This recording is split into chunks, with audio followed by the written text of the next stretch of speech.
Allez, c'est parti pour une série de 9 vidéos sur les 9 solides que je vous ai demandé de faire pour obtenir les cartes à collectionner des solides.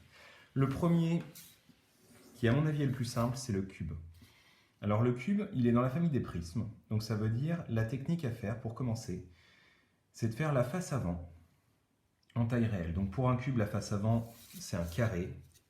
Donc là, je fais un carré exactement sans difficulté.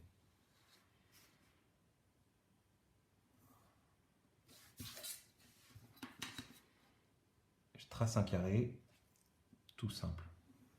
Je fais bien attention, par exemple ici j'ai choisi de faire un carré de 5 carreaux de côté. Donc je fais 5 carreaux dans un sens, 5 carreaux dans l'autre.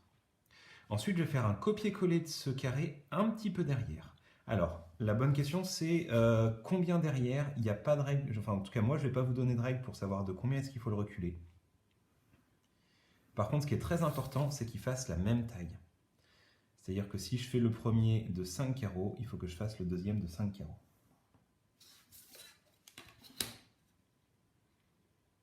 Et là, une petite astuce, je vais déjà faire certaines arêtes en pointillés.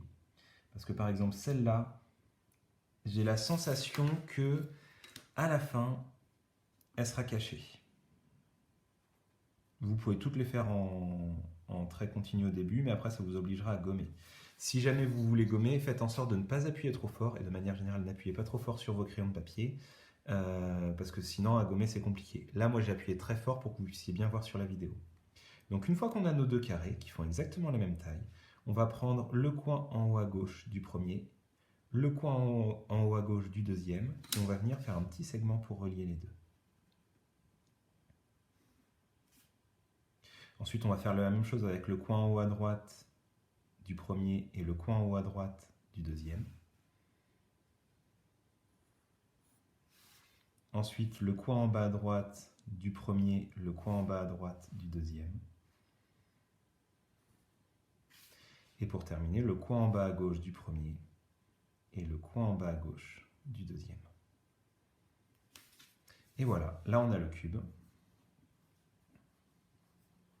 Et je vous rappelle que pour obtenir la carte à collectionner correspondante, il faut me dire le nombre de faces de ce solide, le nombre d'arêtes